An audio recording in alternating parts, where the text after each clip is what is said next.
Depuis que je suis tout petit, j'ai toujours baigné dans l'esprit de révolte. Ayant des parents très engagés en tant que syndicalistes et militants politiques, les mots grève, révolution et lutte ont toujours fait partie de mon vocabulaire et de mon héritage.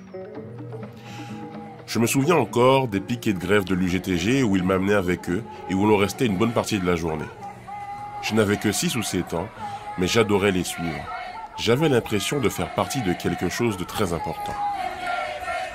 Je revois les poings levés, les drapeaux verts, jaunes et rouges, et puis j'entends les chants révolutionnaires au bruit des tambours battants.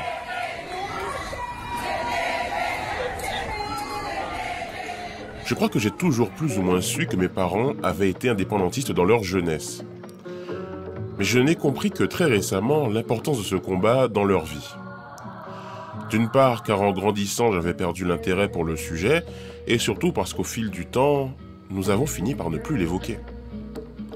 Alors peut-être parce que j'approche de la trentaine et que je ressens une forme de nostalgie, ou peut-être par un simple sursaut de curiosité tardive, j'ai cherché à comprendre cette époque et pourquoi mon père et ma mère avaient pris fait et cause pour le combat indépendantiste. J'ai très vite eu l'impression que parler de ce sujet en Guadeloupe était un véritable tabou. Comme si en parler mettait du piment sur une plaie ouverte. Il existe pourtant de la documentation, riche, que tout un chacun pourrait s'approprier. Sans pour autant prendre fait et cause pour les idées indépendantistes, j'ai remarqué que lorsqu'elles étaient abordées, c'était soit pour les décrier, soit pour les caricaturer. Mais pourquoi ? Je ne m'en doutais pas encore, mais je m'apprêtais à rentrer dans une histoire complexe et très ancienne, émaillée de violence et de mort entre la Guadeloupe et la France. J'ai profité d'un retour en Guadeloupe pour en discuter directement avec les intéressés. Sur la terrasse de la maison familiale, après un repas bien bourratif à base de riz, d'haricots rouges et de fruits de mer, j'ai décidé d'aborder la question avec mon père. Tu connais l'origine de ton nom? Non, dis-moi. Si je t'appelle, je vais te donner son nom en souvenir de Samora Machel. Samora Machel. Qui a mené la lutte de libération nationale du Mozambique. C'est vrai. C'était le premier président du Mozambique libéré. Et tu t'es dit, comme dans son prénom-là, ça allait être... Oui, non prédestiné, oui. Donc, j'avais une admiration sans borne pour ce militant révolutionnaire. C'est vrai que ça a beaucoup jalonné ma vie, ce prénom. Ouais. Et même mes 2 prénoms supplémentaires, ou Djamar ou Lilaya. Nelson Mandela, ouais. C'est fort en symbole quand même. Ouais.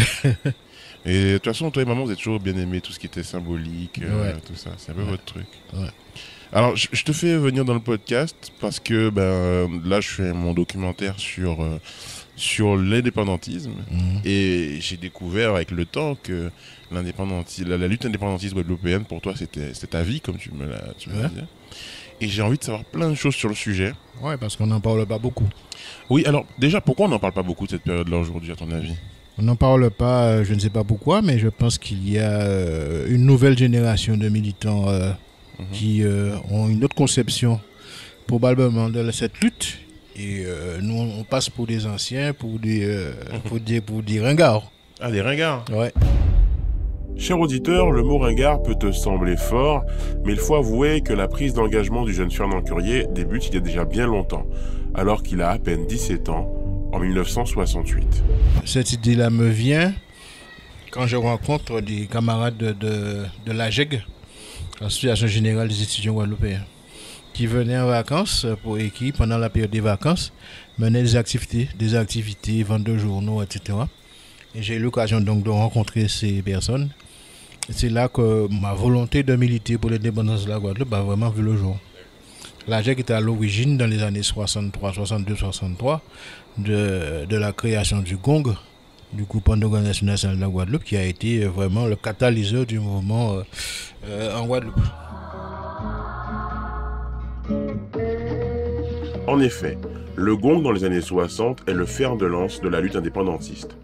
Créé en 63 depuis la France par des étudiants guadeloupéens, marqués par la guerre d'Algérie, le but de l'organisation est de sensibiliser le grand public aux idées anticolonialistes et de faire grandir le combat indépendantiste dans les colonies. Avec l'appui du Parti communiste, ils impriment des tracts et des magazines pour faire connaître leurs idées. Pierre Sainton, étudiant en médecine guadeloupéen d'une trentaine d'années, devient le chef de file de ce mouvement. En 64, le GONG s'installe en Guadeloupe, déterminé à remporter le combat pour l'autonomie de l'île.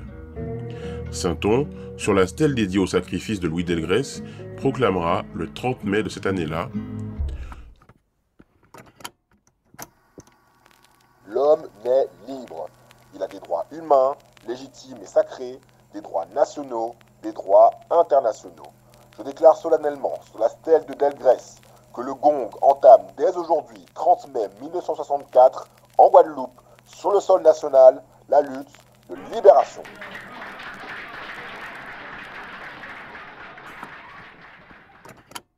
Trois ans plus tard, en mai 1967, un événement tristement célèbre fera entrer le GONG un peu plus dans l'histoire de la Guadeloupe.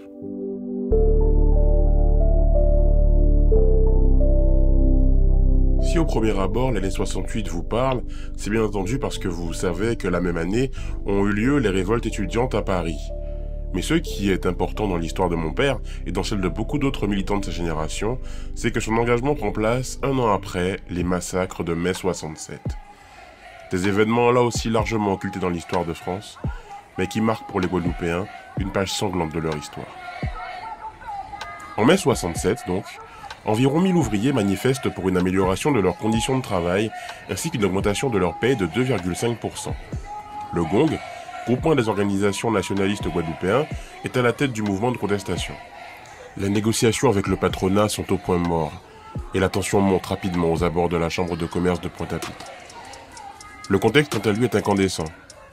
Après la perte de l'Algérie en 62, il est hors de question pour l'État français de se montrer faible face aux indépendantistes du GONG, qui sont surveillés tel le lait sur le feu.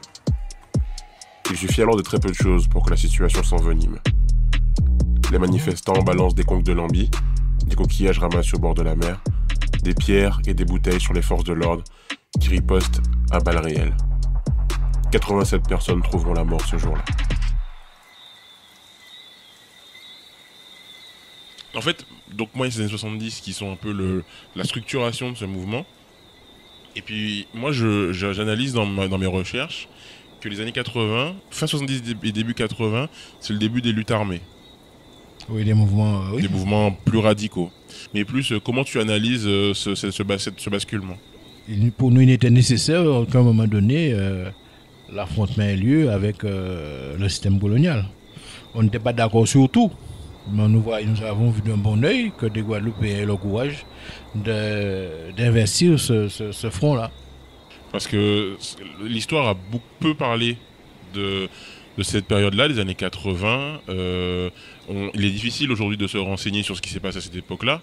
Ah oui, mais il y a des documents qu'on peut trouver sur Internet là-dessus. Oui, mais je trouve que c'est quand même... Ils ne connaissent pas la totalité de la situation. Ils parlent de ce qui s'est vu, de l'aspect connu de la situation, mais la Guadeloupe était vraiment entrée dans un moment d'ébullition et chacun se posait la question de savoir comment il allait se positionner par rapport à la violence. Oui. J'ai l'impression que ce mot, violence, est à jamais inscrit dans l'ADN de mon île. Violence des siècles passés, violence de la déportation des Africains réduits en esclavage et tués à la tâche, violence envers les Arawaks massacrés, envers les engagés indiens, et puis une violence du temps présent, exercée à la fois du point de vue social, sanitaire, économique et physique, sur une population guadeloupéenne qui n'en peut plus. Alors de cette violence qui n'engendre qu'elle-même, naît une autre, créée par le désespoir. Des jeunes, déterminés et revanchards, prennent les armes et s'opposent frontalement au système au péril de leur vie. C'est le temps du glas, de l'arc, de l'UPLG, des bombes et des nuits bleues. Dans le prochain épisode de Casse-Code. Allô maman? Oui chérie, bonjour. Tu sais, j'arrive demain. Super, je suis très contente. Bah super. Et tu sais, voilà, je t'appelais aussi parce que j'aurais peut-être besoin de ton aide, parce que tu sais, je fais mon mon émission sur l'indépendantisme. Oui, oui. Et du coup, je cherche à rencontrer des personnes qui auraient été, on va dire, plus ou moins première loge, mais sur l'aspect un peu plus armé, tu vois, un peu lutte armée. Et je veux savoir si tu avais peut-être une idée de quelqu'un que je peux rencontrer pendant mon séjour là-bas. Moi, je vois une personne Tu nous as entendu parler de Lucrenet. Ah oui, Luc Renet, ah oui, ouais, c'est quelqu'un d'important à cette époque-là, oui. Oui, c'est quelqu'un qui s'est beaucoup battu, quoi qu'on en pense et quoi qu'on dise. Il a apporté sa pierre à l'édifice et c'est quelqu'un qui a été à l'origine du Memorial Act. Il a vraiment été très positif pour la lutte. Tu aurais voulu le rencontrer pendant ton séjour alors. Donc quand tu arrives demain, ben écoute, je peux voir ça, ok?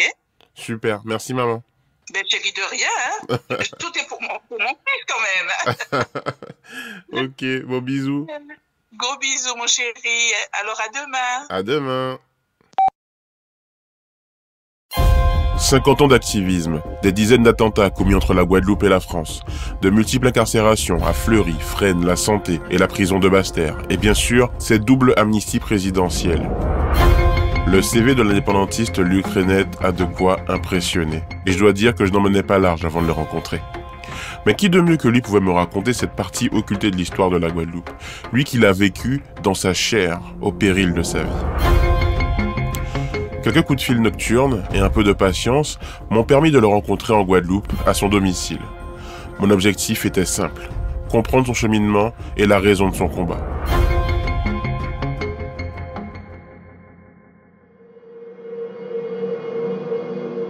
Né en 1950, fils d'enseignant à Pointe-à-Pitre, Luc reçoit à la fois une éducation de la petite bourgeoisie guadeloupéenne, mais aussi une forte conscientisation par rapport aux liens historiques entre la France et ses colonies.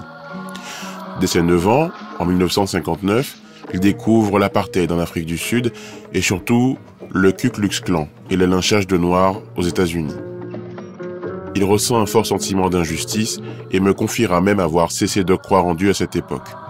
Comment, disait-il, pouvait-il y avoir un Dieu au-dessus de nous alors que tant de gens souffraient injustement dans le monde? Les Renet s'envolent pour l'Hexagone en 1960. À cette occasion, Luc découvre l'AGEG et son journal Le Patriote. Inspiré par les idées du mouvement, il écrira son premier poème intitulé Indépendance, qui sera publié dans le journal. Dans ce poème, il décrit la promenade d'un jeune garçon de 10 ans, ivre de joie d'arpenter les rues de sa Guadeloupe libérée. En mai 62, la famille part pour l'Algérie, et pour Luc, c'est le déclic. Mes parents, en 62, ont décidé d'aller en Algérie. Donc j'ai vécu la fin de la guerre d'Algérie, parce qu'en 62, en dépit des accords d'Évian, il y avait encore des manifestations.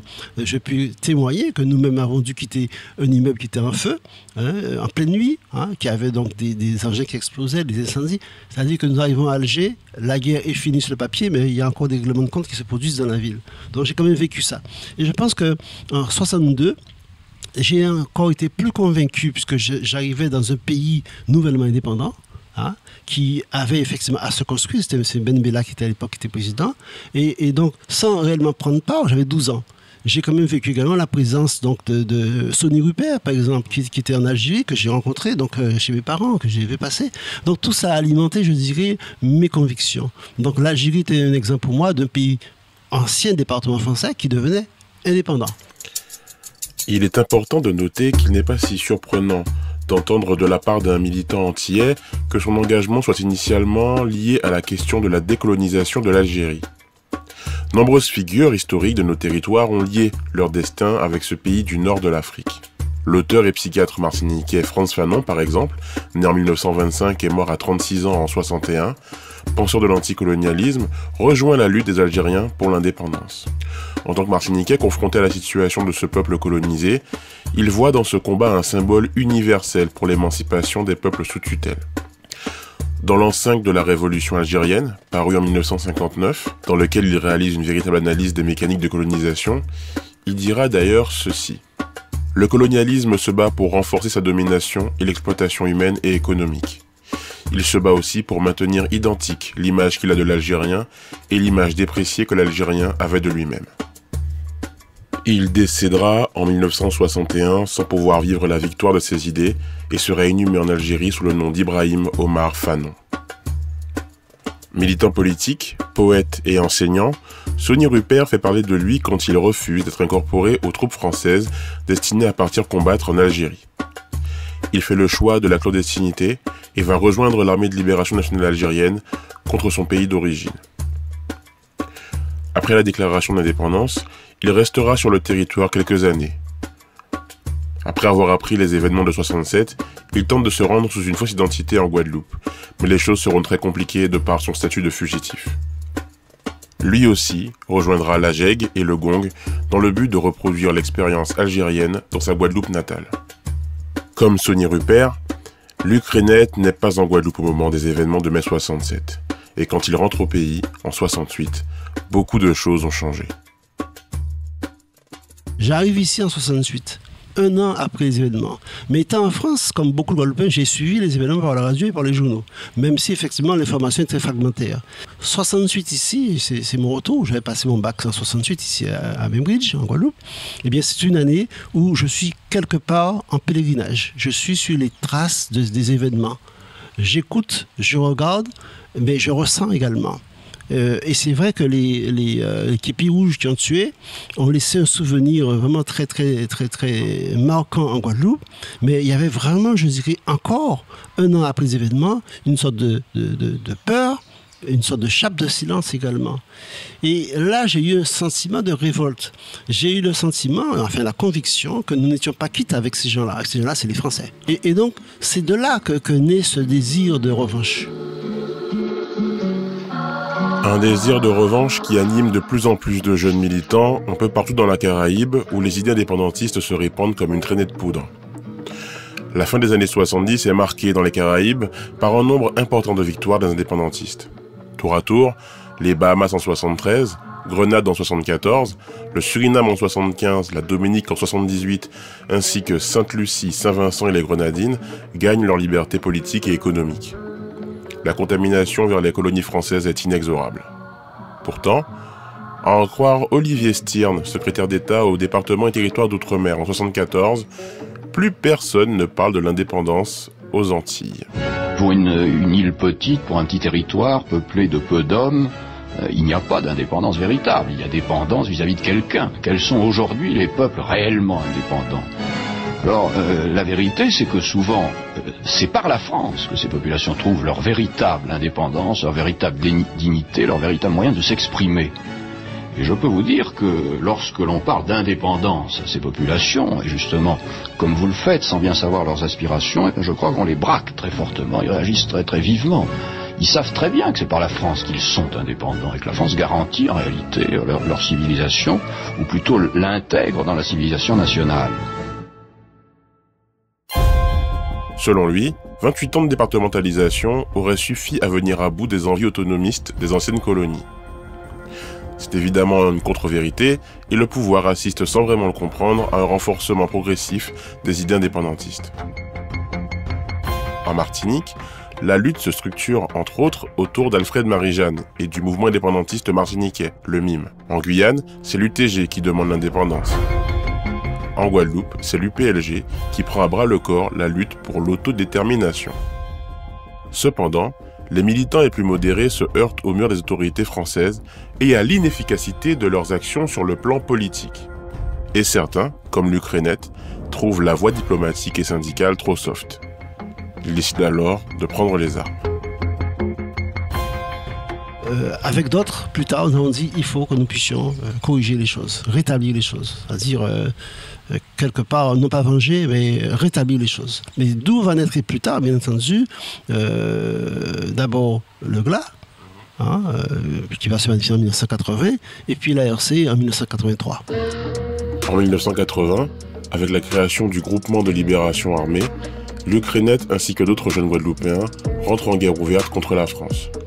Ils sont moins nombreux, moins forts, mais les succès des autres îles de la Caraïbe les galvanisent. Pour atteindre leur objectif, ils emploient des mesures extrêmes.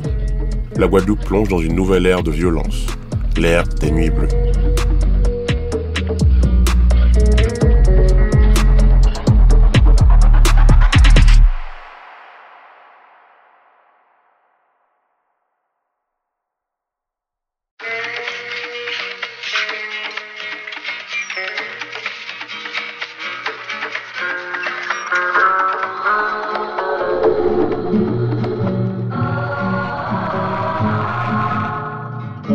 En 1980, le groupe guadeloupéen de libération armée est créé. Luc Renet et ses camarades font le serment d'attaquer avec force tous les intérêts français en Guadeloupe, mais aussi dans l'Hexagone, où ils comptent viser ceux qu'ils considèrent comme des lieux symboliques du pouvoir colonial. Leur premier fait d'armes sera un attentat visant une personnalité politique de l'île. Le 6 mars 1980, aux alentours de 8 h du matin, alors qu'il se rendait dans sa permanence située à Pointe-à-Pitre, Raymond Viviès, conseiller général, est touché par une balle de 22 longs rifles. La balle pénètre derrière l'oreille pour ressortir au niveau de la tempe. Et si ces jours ne sont finalement pas en danger, il faut dire que le politicien a eu énormément de chance et aurait pu y laisser la vie. Dans la foulée, le GLA publie son premier communiqué qui sert à la fois à revendiquer l'acte et surtout à marquer la naissance du mouvement auprès de ses ennemis. Et parmi eux, les Béquets, ces riches familles d'anciens propriétaires esclavagistes devenus notables, dont Raymond Viviès est un des représentants les plus visibles. Voici ce que dit le communiqué. C'est par une lutte de harcèlement que l'on viendra à bout du colonialisme français, et c'est la seule voie possible du fait de la configuration du pays. L'attentat du 6 mars dirigé contre M. Viviès a avant tout valeur de symbole. Il constitue une prolongation des luttes de nos grands-parents tombés pour la liberté. M. Viviès est un Béquet, descendant direct des esclavagistes qui a servi à notre peuple. Il n'était que le premier sur la liste. D'autres suivront bientôt, et avec peut-être moins de bonheur pour leur santé. Nous invitons les Français résidant en Guadeloupe à plier bagages avant le 31 décembre 1980. Ceux qui, à cette date, n'auront pas obtempéré seront considérés comme ennemis objectifs du peuple guadeloupéen et traités comme tels. Nous partons du principe que l'occidental, il ne vous respecte que lorsqu'il sait que vous êtes en mesure de le frapper, de lui faire mal. C'est tout, c'est une loi non écrite qui est toujours valable. Et il fallait absolument remuer, je dirais, l'existant. Et on a pris cette décision, c'est une stratégie effectivement, de s'opposer frontalement aux forces coloniales. Alors c'est sûr que, bon, on croit toujours que c'est dangereux, mais en fait la vie, par essence, c'est dangereux. On a pris ce choix et on n'a jamais effectivement changé là-dessus. La vie du groupe de libération armée fut brève, mais extrêmement productive en termes d'attentats. Incendies volontaires, attaques à l'arme à feu et explosifs sont employés avec intensité par ces derniers durant 1 an et demi. Il me serait impossible de présenter le nombre exact d'actions menées par le groupe à cette époque, tant il y a de confusion entre les actes effectivement commis par ces derniers et revendiqués par eux, et ceux qui leur sont attribués à tort ou à raison. Cependant, certains coups d'éclat ont fait la réputation du groupe à travers le pays. L'incendie des studios de France 3 à Pointe-à-Pitre, un attentat à la bombe à l'aéroport du Rézé, une série de 6 attentats simultanés en novembre 80 et un attentat contre le siège de Chanel à Paris en janvier 81. Et ce n'est qu'une petite fraction des dizaines d'attaques menées entre 80 et 81 pour un bilan total de 2 morts et une dizaine de blessés. Et le plus intriguant, c'est qu'à ce moment-là, les auteurs des attaques ne semblent pas vraiment se cacher, malgré les enquêtes policières en cours à leur sujet. Tant qu'effectivement que nous ne sommes pas localisés, repérés, identifiés, nos actions se font tout en étant chez nous. Nous ne sommes pas dans la forêt, nous sommes chez nous. Et nous nous organisons pour faire des entraînements, mais bien sûr, au tir. Entraînement pour confectionner aussi, je dirais, les engins explosifs. Hein. Ce n'est pas un secret. Mais tant que nous étions, je dirais, non identifiés, eh bien, chacun vit chez soi. Le groupe sera démantelé en 81, avec l'arrestation, les uns après les autres, des membres du collectif. Faute de s'être cachés, il fut facile pour les renseignements généraux d'établir des liens entre les différents membres du groupe et de procéder à leurs incarcérations.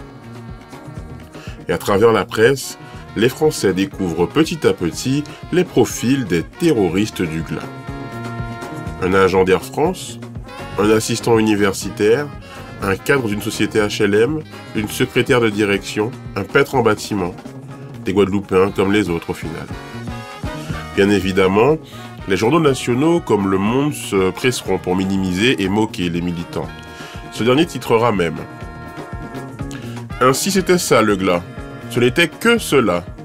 Une minuscule bande de copains trentenaires avec épouses et petites amies. » Une bande de copains qui aura fait frémir le pays entier, diront certains. Les membres du GLA sont transférés à Paris et jugés devant la Cour de sûreté de l'État. C'est une ancienne juridiction française qui était chargée de juger les infractions politiques. Heureusement pour eux, ils profiteront de la suppression de cette juridiction par décret le 4 août 1981 pour être amnistiés comme 6300 autres détenus. Alors pour ce qui intéresse les infractions intéressant ce qu'on appelle la sécurité intérieure de l'État et les incidents d'ordre politique et social, cela vise donc les dossiers de manifestation du 23 mars et également les dossiers de la Cour de sûreté de l'État qui concernent les Corses, les Basques et les Bretons. L'amnistie est complète sauf s'il y a blessure grave ou mort d'homme ou tentative d'homicide contre les agents de la force publique. C'est une amnistie très large, très généreuse, très humaine. Oui. Je précise aussi parce que souvent le public ne se rend pas compte que bien entendu nous avons pris toutes les précautions pour que les droits des victimes soient absolument sauvegardés. Mais une fois libre, que faire? Rentrer chez soi? Abandonner le combat? Retourner à une vie civile? Impossible. Très vite, l'idée de reprendre le combat refait surface. Mais il va falloir agir différemment. Être à la fois plus ambitieux et mieux organisé. Lorsqu'on a été libéré en 81 avec l'arrivée de M. Mitterrand, on était amnistié. Alors c'est sûr, on était à Liesse, on était content. Mais tout de suite, on a vu que lorsqu'on a mis en place ce qu'on appelle la décentralisation, beaucoup d'élus ont sauté là-dessus en disant que décentralisation égale décolonisation.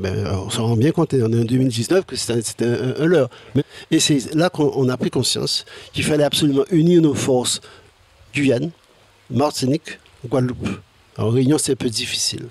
Et c'est comme ça que, donc, je veux dire, en fin 82, il y a eu donc plusieurs rencontres, 2 rencontres en France, avec des responsables de Martinique, de Guyane et de Guadeloupe, où on a décidé de créer l'ARC. C'est donc à Paris que l'ARC a vu le jour. En 1982 a lieu une rencontre qui va poser les bases de l'ARC, l'Armée révolutionnaire Caraïbe. À cette réunion sont invités des volontaires originaires de la Guadeloupe, mais aussi des représentants de groupes révolutionnaires de la Martinique et de la Guyane. Là où le GLA se cantonnait à la Guadeloupe, l'ARC est résolue à mener le combat à l'échelle franco-caribéenne. Ils se serviront des erreurs commises par le GLA pour améliorer leurs pratiques. Tout d'abord, les membres du groupe feront le choix de la clandestinité.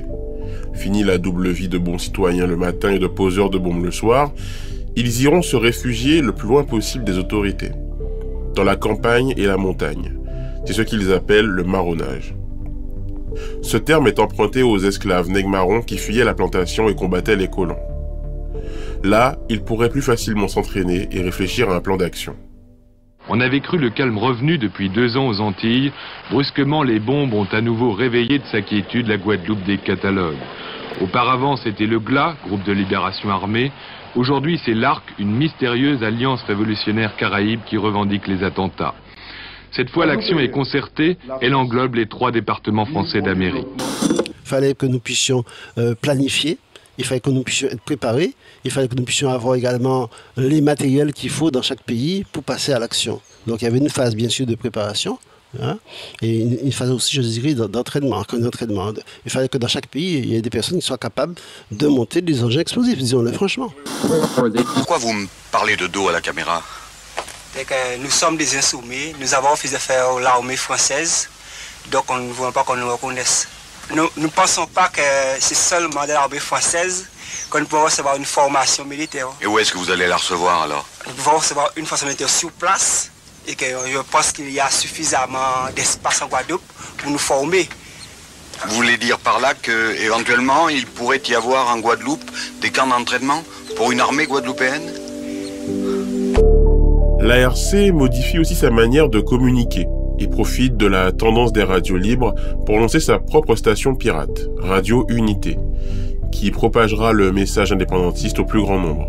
La radio, financée en partie par les auditeurs, s'installe au sommet d'une tour à Pointe-à-Pitre et diffuse sur toute l'île à l'aide d'un émetteur de 300 watts.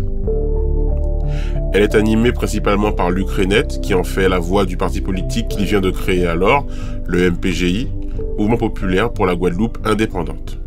Je vais quand même poser une chose, c'est que le MPGI, dont je suis le membre fondateur, était, je dirais, la vitrine, hein, donc on peut dire ça, du GLA et de l'ARC, surtout de l'ARC. Et donc, l'MPG a vu le jour en 1982, il y a eu Radio Unité également, qui a été mise, il fallait une radio militante, hein, donc il y a eu Radio Unité. Et il fallait absolument que nous ayons des personnes qui puissent parler de la cause ouvertement. Parce que nous, étant effectivement, pas dans la clandestinité, mais menant un combat clandestin, nous ne pouvions pas nous exprimer. Bon. Ensuite, on tient compte du fait que nous sommes dans un pays relativement petit. Je ne dis pas un petit pays, hein, pas un petit pays, mais enfin, il a ses limites. Et nous ne pouvons pas effectivement agir, exister comme si nous étions donc en Algérie, ça n'a rien à voir. Donc le MPJ, et nous c'était la même chose, c'est-à-dire que ce sont les... Il y a plus de militants MPJ qu'au niveau de l'RC, mais nous partageons totalement les mêmes valeurs. L'idée est de dissocier suffisamment le MPJI de l'ARC pour ne pas avoir à répondre des actes du groupe, tout en partageant ouvertement la même idéologie. L'existence même de ce nouveau parti crée des remous dans le monde des indépendantistes guadeloupéens, et notamment avec le plus grand parti de ce courant, l'UPLG, qui pensera voir derrière les actions de l'ARC des manœuvres de subversion venues de l'extérieur.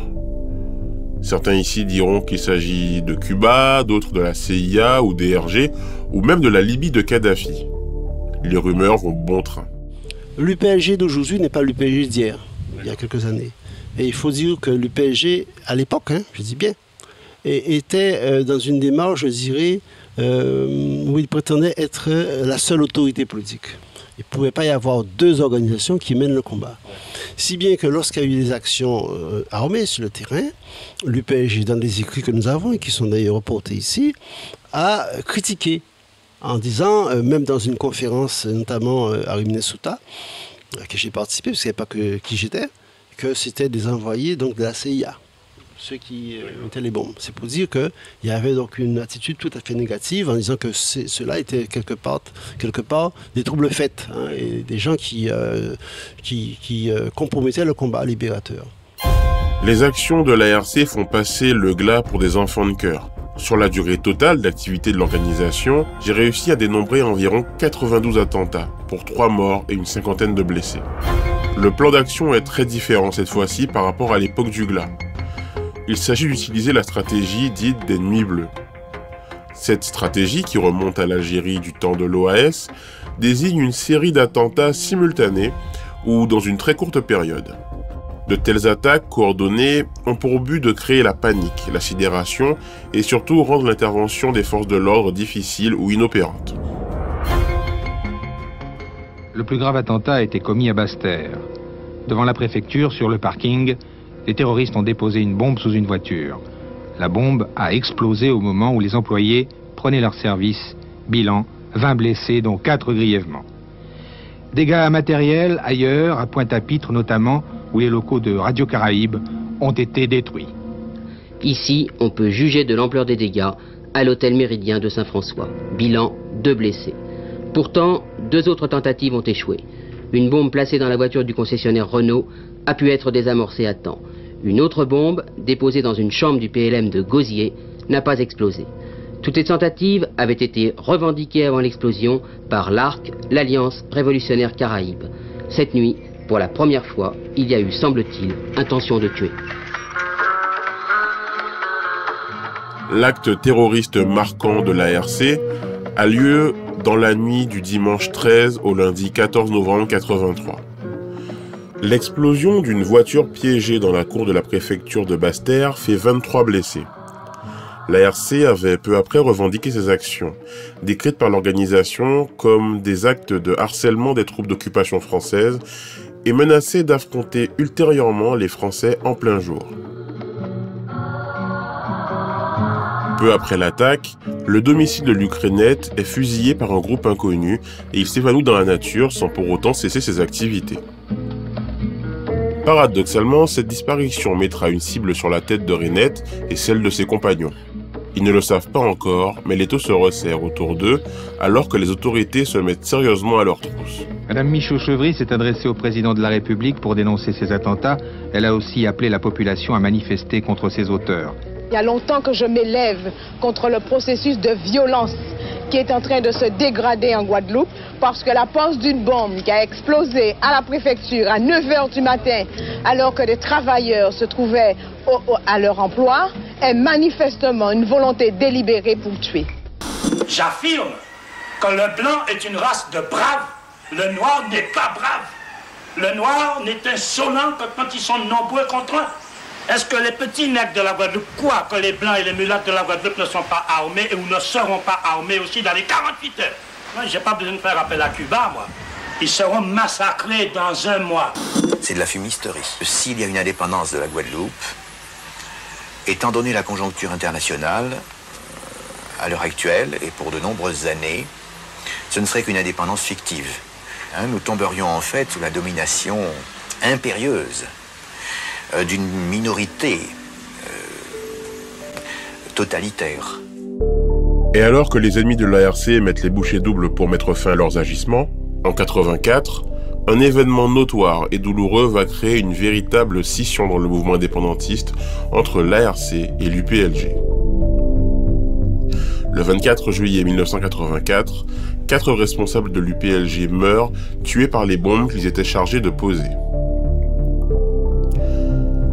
Pendant de nombreuses années, une forme de mystère entourait ces morts et pour certains, la thèse de règlement de compte entre les factions rivales de l'ARC et de l'UPLG était privilégiée. Certains accusant même le groupe de Reinette d'avoir une responsabilité directe dans ces morts. Mais Luc Reinette a sa propre version des faits. Alors, il faut situer cela dans un contexte plus large, contexte où nous, au niveau de l'ARC, nous avions, je dirais, c'est pas le mot imposé, réussi quand même à faire ouvrir des négociations avec l'État français sur l'évolution statutaire de la Guadeloupe. C'est que dire que notre combat a été quand même, je dirais, porteur, puisqu'il y a eu donc, un accord de la part du gouvernement français d'envoyer des émissaires pour ouvrir les négociations. Donc, à ce moment-là, le contexte semble favorable à des discussions pour concrétiser un projet indépendantiste en Guadeloupe. Et des négociations secrètes avec le gouvernement ont lieu. François Mitterrand, le président de l'époque, et Lucette Michaux-Chevry, leader politique controversé mais populaire, montrent d'ailleurs une certaine ouverture sur un possible changement de statut. Monsieur Mitterrand, je vous remercie d'accueillir à l'Élysée, dans les salons de l'Élysée, la presse antillaise. Vous avez devant vous des journalistes de RCI, de France Antilles et de RFO, la chaîne de radio et de télévision. Oui, Président, vous savez que la Guadeloupe vient de vivre certains événements, notamment les tout récents qui se sont soldés par des morts d'hommes. Est-ce qu'à terme, ça ne risque pas de mettre en péril la paix civile? Donc distinguons bien. Quiconque recourt au terrorisme aura devant lui la force de la loi et donc de la répression.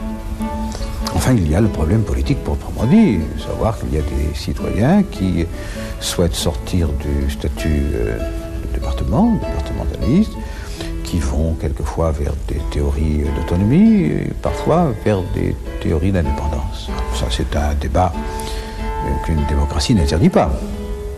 Encore faut-il, si l'on est en démocratie, ce qui est le cas, tenir compte des vœux de la population. La Guadeloupe va vers l'indépendance. Et si je ne le dis pas, je suis de mauvaise foi. Donc, je crois qu'il faut le préparer. Et nous ne sommes pas en train de le préparer, car nous sommes en train de nous livrer à des querelles de personnes, à des luttes fratricides, à des haines raciales, à des affrontements, à la violence verbale qui entraîne la violence sur les personnes. Je crois que les jeunes ont besoin de retrouver des élus qui ne se cachent pas derrière un parasol. Nous, quand on dit nous, c'est moi, en tant que responsable supposé de l'ARC, nous avions invité le Parti communiste et l'UPLG à participer à ces négociations. Donc il faut que les choses soient dites et soient connues. De toute façon, ce que je dis ne souffre pas donc de contestation, parce que j'ai les éléments pour le dire. Le Parti communiste a fait savoir qu'ils étaient ouverts à cette participation, et je précise qu'ils n'étaient pas invités pour s'asseoir sur les strapontins. Ils devaient s'asseoir à table au même titre que nous. D'accord? Parce que pour nous, il ne s'agit pas de mener un combat, certes difficile, et pour en tirer quelques profits personnels. L'UPLG n'a pas répondu à l'invitation. Et la réponse de l'UPNG, c'était les 4 morts. Il faut bien comprendre ça. Si vous n'avez pas compris ça, vous n'allez rien comprendre de la situation de la Guadeloupe, ni d'hier, ni d'aujourd'hui. À savoir que la direction de l'UPNG à l'époque, estimant qu'il ne pouvait pas venir s'asseoir à une table en tant qu'invité, que le seul interlocuteur vis-à-vis du gouvernement français devait être l'UPNG, qui était à l'époque l'organisation la plus structurée, la plus forte, qui avait également des membres en France, ici, enfin c'était très très fort. Il faut dire les choses comme elles sont, ça n'a rien à voir avec l'UPNG d'aujourd'hui. Et donc, ne voulant pas être invités, ils ont fait le choix de saboter les négociations. Et en sabotant, c'est-à-dire faire sauter des bombes, pour faire croire que c'est des membres de notre organisation, l'RC, qui seraient des dissidents, opposés aux négociations, qui faisaient sauter ces bombes. Le problème, c'est que dans la précipitation, il y a eu une erreur de montage et il y a eu 4 morts. C'est ça le point fondamental. C'est ça. À partir du moment où vous aurez compris cela, d'ailleurs, je vous invite non seulement à lire ce document, mais le préfet Bonnet, qui était le préfet de l'époque, a écrit en l'an 2000, donc 18 ans avant ce document, un livre intitulé Discrétion, je crois, confidence d'un ancien directeur de la DST. Et dans son livre, il y a un facsimilé de ce passage, il précise que l'UPNG ayant appris l'existence de tractations en vue de négociations, a décidé de les saboter en faisant poser des bombes. Mais lui, il ignorait que l'UPNG n'a pas appris. L'UPNG a été informé, été invité. Nuance. Mais lui, en tant que préfet, il ne peut pas le savoir. Voilà, c'est ça le drame qui s'est passé. Les 4 morts de l'UPNG sont directement liés à cette volonté de l'UPNG d'être seul interlocuteur, à défaut de quelque autre organisation. Quoi qu'il en soit, le mardi 27 novembre est un grand jour pour les autorités. En effet, au cours de contrôles routiers de routine, les membres de l'ARC sont interpellés. Le tribunal correctionnel de Basse-Terre a rendu cette semaine 2 jugements dans des affaires où sont impliqués des militants indépendantistes guadeloupéens. Luc Renette a été condamné à un total de 12 ans de prison. 3 autres militants indépendantistes ont été, eux, condamnés à 5 et 7 ans. Ces militants indépendantistes ont été reconnus coupables de participation à des attentats ayant fait des blessés et d'importants dégâts matériels. Aucune réaction n'a été enregistrée dans les milieux indépendantistes après l'annonce des verdicts du tribunal correctionnel de Basse-Terre.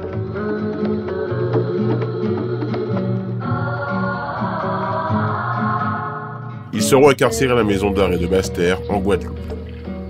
Mais dans un coin de leur tête, un plan d'évasion commence déjà à prendre forme.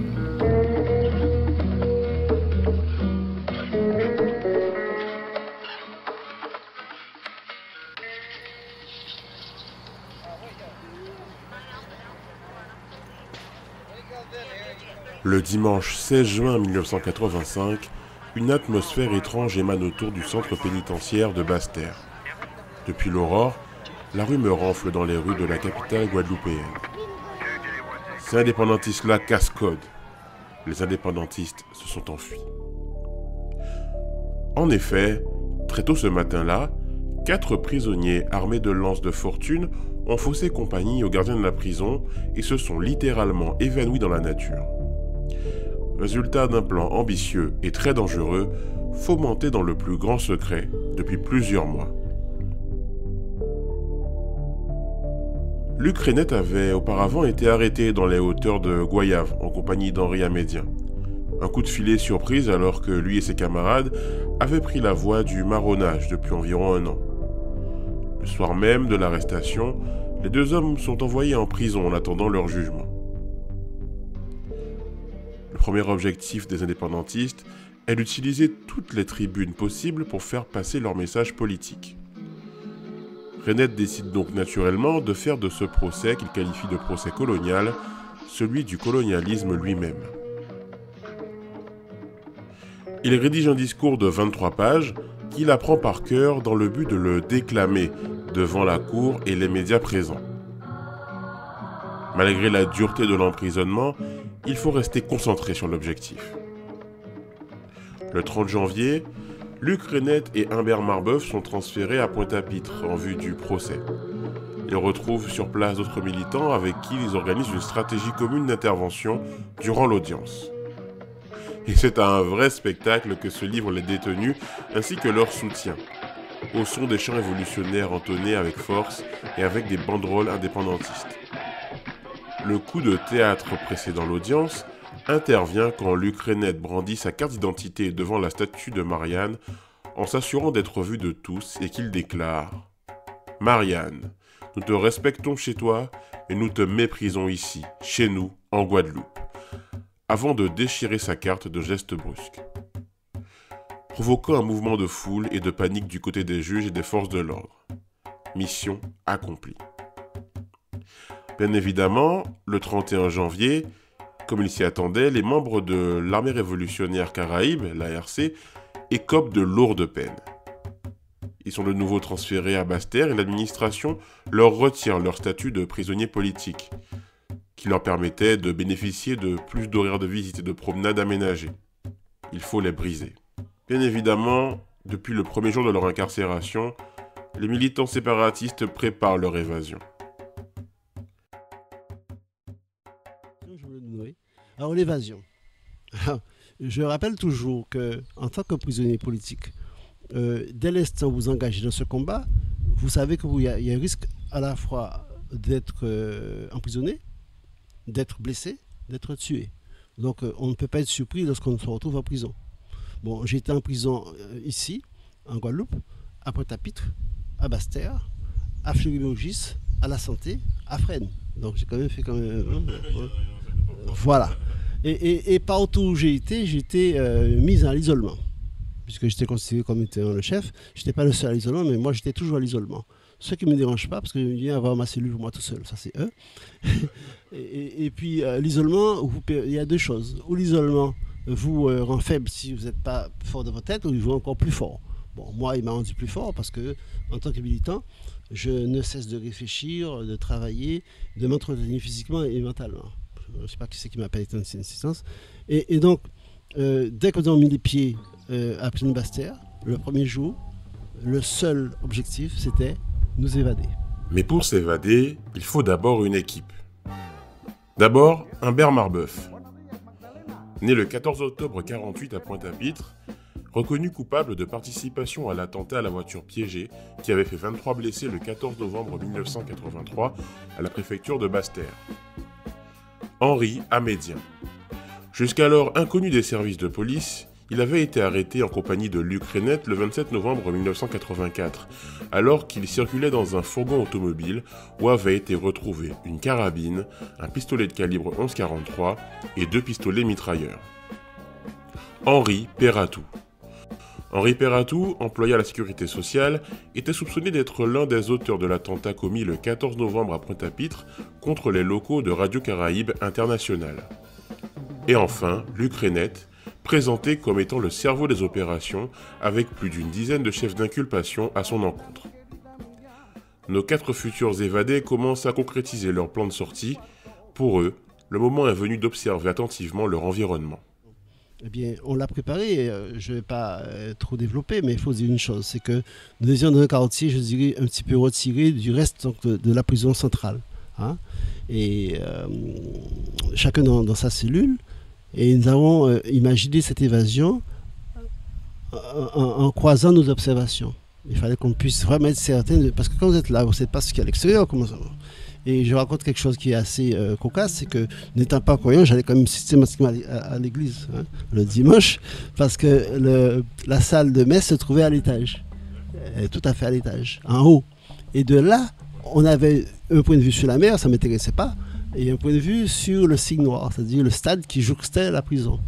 Et bien entendu, toute l'habilité consistait à faire semblant de regarder la mer, à s'extasier sur les bateaux, et en même temps, détourner l'attention donc des gardiens et regarder bien précisément du côté de la Restart.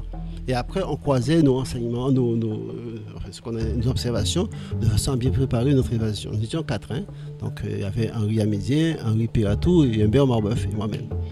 Et c'est vrai que à l'époque, il y avait également Georges Faisan qui était là. Georges Faisan qui faisait une grève de la faim, hein, et qui lui n'a pas voulu participer à l'évasion.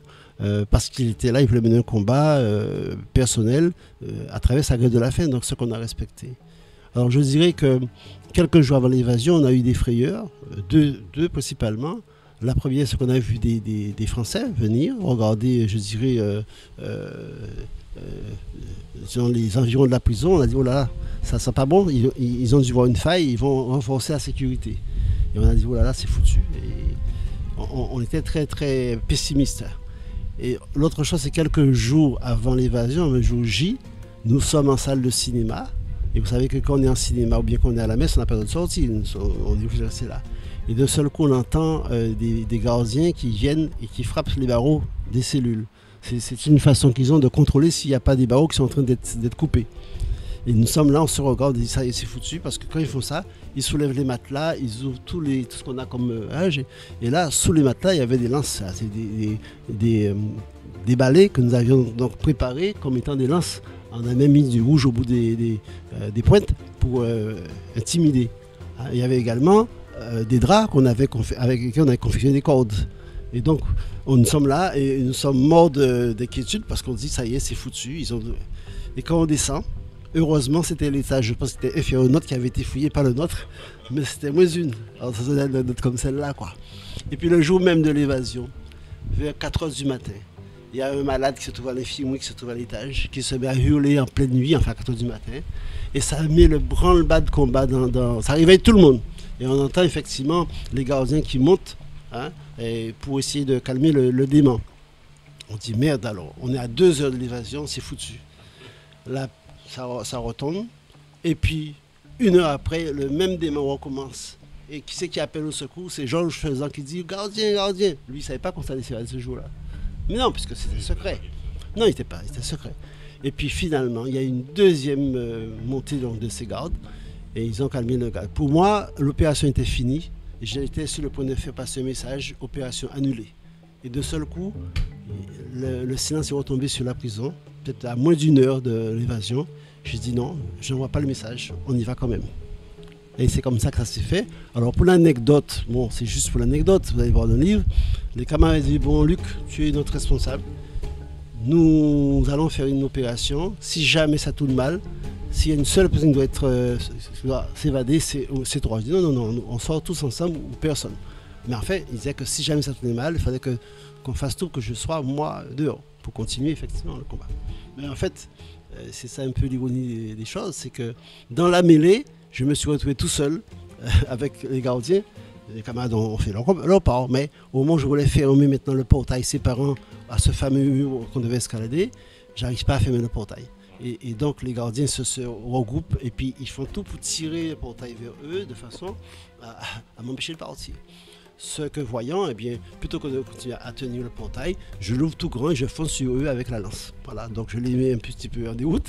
Et à ce moment-là, je laisse tomber ma lance et je cours rejoindre les camarades et je grimpe un premier mur. Ça, c'est le mur d'enceinte. Je traverse en courant effectivement le signe noir, le stade du signe noir. Et c'est là maintenant, voulant traverser, enjamber le deuxième mur du signe noir, il y avait donc de la tôle coupante.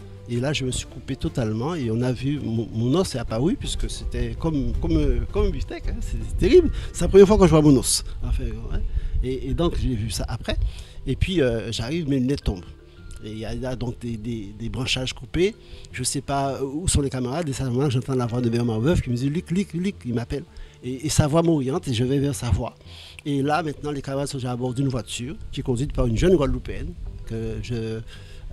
qui je voue une grande admiration, parce qu'elle nous a conduits dans une maison, nous étions attendus, et elle n'a pas du tout paniqué, elle a conduit avec beaucoup de calme, hein, et ça, j'ai beaucoup d'admiration pour cette jeune femme qui est vivante.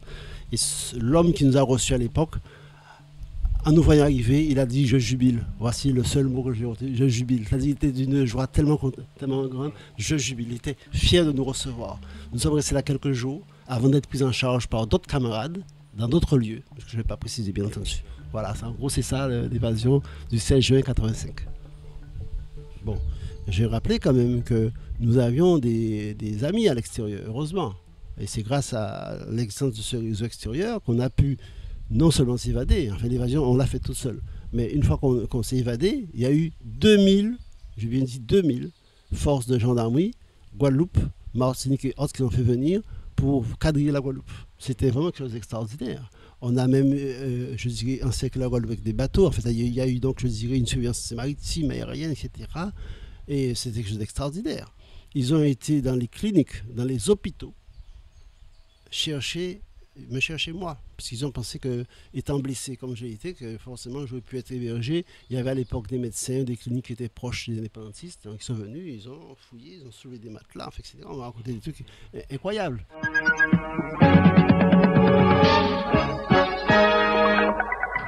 Toute la semaine, les gendarmes ont poursuivi leurs investigations partout où des indications leur avaient été fournies sur les lieux où pouvaient se trouver les 4 hommes. Mais rien jusqu'à présent. Les recherches sont difficiles en raison du soutien logistique dont les 4 militants indépendantistes pourraient bénéficier s'ils sont restés en Guadeloupe, et la police est quasi certaine que les évadés n'ont pas pu quitter le département. Les circonstances de cette quadruple évasion ont amené les policiers à procéder en début de semaine à l'interpellation de 4 surveillants qui étaient de service le jour de l'évasion. Mais les 4 hommes ont été relâchés ayant été mis hors de cause. 2 circonstances en fait ont pu jouer, soit une complicité à l'intérieur même de la maison d'arrêt de Basse-Terre, ou bien encore le surpeuplement de cette prison qui compte 2 fois plus de détenus qu'elle ne peut en contenir. À partir de cette évasion et pendant 2 ans, c'est le retour au marronnage. Les fugitifs profitent du réseau de soutien dont ils bénéficient dans la population pour se soigner, se mettre en sécurité et préparer la suite. Vers 87, l'étau se resserre et il est temps pour eux d'essayer de quitter le territoire. En juillet 87 donc, le petit groupe décide de se rendre sur l'île de la Dominique, où un avion piloté par un sympathisant les attendait en direction du Guyana, dont le président avait accepté de les recevoir et de leur apporter sa protection. Malheureusement pour eux, ils ne se doutent pas qu'à ce moment-là, les autorités françaises sont de nouveau sur leurs traces et ont anticipé cette stratégie. Sans explication, et au dernier moment, Guyana revient sur sa décision et expulse Rennert et son équipe qui se retournent tant bien que mal sur le Suriname dont ils espèrent que les relations tendues avec la France pourraient leur servir pour obtenir l'asile politique. Mais rebelote, les autorités du Suriname refusent un accord et les indépendantistes se retrouvent à séjourner sur l'île de Saint-Vincent. Et c'est là que s'arrête leur périple, puisqu'ils seront arrêtés par la police locale qui les livreront à la France pour se faire juger. Ironie du sort, Saint-Vincent faisait partie de ces petites îles de la Caraïbe ayant obtenu récemment leur indépendance. Les indépendantistes trahis par d'autres indépendantistes au final. Nos 4 protagonistes accompagnés d'autres membres du groupe seront transférés à la santé pour purger de très longues peines. Et puis un jour, en 1989, on se met à parler d'amnistie. François Mitterrand favorable à une loi d'amnistie pour les militants de l'Alliance révolutionnaire Caraïbe. En effectuant le traditionnel pèlerinage à la roche de Solutré dimanche, le chef de l'État n'a pas manqué son rendez-vous médiatique préféré et a apporté un début de réponse aux questions formulées depuis plusieurs semaines par les dirigeants politiques et syndicaux. Le feu vert de l'Élysée étant donné à Solutré, nous allons vers le dépôt d'un projet de loi d'amnistie qui, dans le cadre de la situation actuelle du Parlement, doit aboutir à la libération de tous les prisonniers politiques guadeloupéens. Les compagnons de l'ex-ARC sont donc amnistiés une 2e fois en 1989. Un fait très rare qui est dû à la fois à l'incroyable ferveur populaire dont bénéficie le groupe, mais aussi au soutien des syndicats et de certains élus locaux. Et quand les militants reviennent enfin au pays, c'est jour de fête. Gros cas, drapeau nationaliste, rien n'avait été négligé par le comité d'accueil mis sur pied pour célébrer le retour au pays de Luc Rennert, d'Henri Bernard et de leurs amis. Déjà 1 heure avant l'arrivée de l'avion qui les ramenait en Guadeloupe, la terrasse de l'aéroport était bondée de monde. Près d'1 millier de personnes se bousculaient depuis le hall de l'aéroport pour y accéder. On y trouvait les parents des ex-emprisonnés, des amis, des sympathisants et des curieux en nombre conséquent. Mélange de ferveur, d'anxiété, de passion quand apparaissent derrière la vitre Henri Perratou, Henri Bernard, Jules Kissuna, Henri Amédien, Hubert Marbeuf et Luc Rennert, le chef présumé de l'ex-ARC. Les 6 hommes quittèrent directement l'avion pour regagner la sortie sans avoir effectué les formalités traditionnelles. La fin de l'année 89 marque l'achèvement d'une décennie, mais aussi le début d'un long déclin du côté des indépendantistes. Beaucoup d'entre eux décident de ralentir l'action violente, Et puis la quarantaine arrivant, d'autres décident de se ranger, de fonder une famille. Et finalement, l'action politique et syndicale devient moyen différent d'exprimer de manière plus simple ses convictions. Alors, quel bilan tirer de ces années de guerre, de fuite, de combat? Eh bien, j'ai posé la question à Luc et à mon père, Fernand Curier, que j'ai invité dans le premier épisode. D'un point de vue politique, je suis assez déçu de l'évolution que ça a pris. Le peuple guadeloupéen n'a pas, à mon sens, adhéré à ce mouvement-là. Nous ne sommes pas arrivés à approfondir les contradictions qui existaient entre le peuple guadeloupéen et le colonialisme français. Une grande part des Guadeloupéens considèrent jusqu'à présent que leur intérêt est de rester dans le système français. Et nous n'avons pas pu, à mon sens, rencontrer ces personnes-là pour leur faire comprendre que notre avenir, la chance de notre pays, c'est de pouvoir se libérer du joug colonial français. Je pense qu'il n'est jamais trop tard parce que la vocation historique d'une colonie, c'est de se libérer. Donc tôt ou tard, la question de la libération de la Guadeloupe va se reposer. Même si je ne suis plus là, il y a des Guadeloupéens qui vont reposer ce problème-là parce que tant qu'on n'a pas réglé ce problème-là, il sera là et il va falloir bien qu'un jour on le règle. Je ne dirais pas que ça prend fin. Alors, il y a eu le GLA, il y a eu la RC, il y a eu aussi le LKP. Nous avons participé, nous en tant que parti politique, enfin organisation politique au LKP, et c'est vrai que notre rôle a été secondaire, c'était un rôle d'accompagnement. Les revendications étaient avant tout sociales et syndicales, économiques. Nous ne pouvions faire autre chose que de soutenir le mouvement. Avec l'espoir quand même qu'en bout de piste, les Guadeloupéens auraient pris conscience que c'est avant tout le système qu'il faut changer.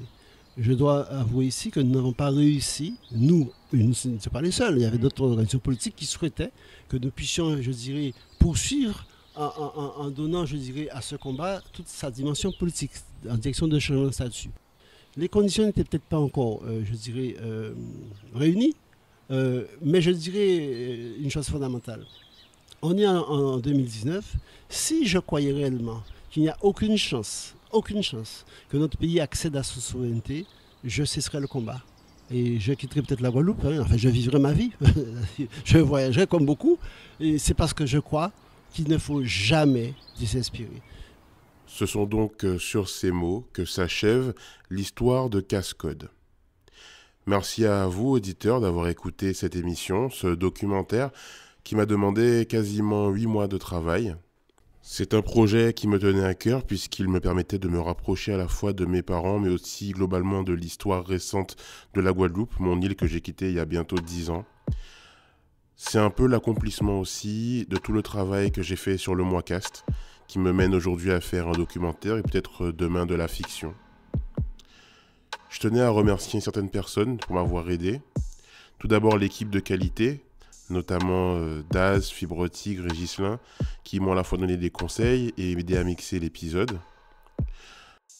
Merci à ma femme pour m'avoir soutenu durant toute cette période de travail et de recherche, à Yann Obitz pour la musique originale, à Bractosaur et Alice Calix pour leur super artworks, à François Oulac pour sa participation à l'épisode 1, à Joey de Rap pour ses conseils sur la structure du récit. Merci à Luc Renette évidemment et Tony Mango de m'avoir accueilli pour l'interview. Merci à mon père, ma mère et mes sœurs pour leur participation active au projet. Et surtout, merci à vous qui avez écouté, partagé et donné vos avis sur Casse-Code. Ce projet, c'est aussi le vôtre.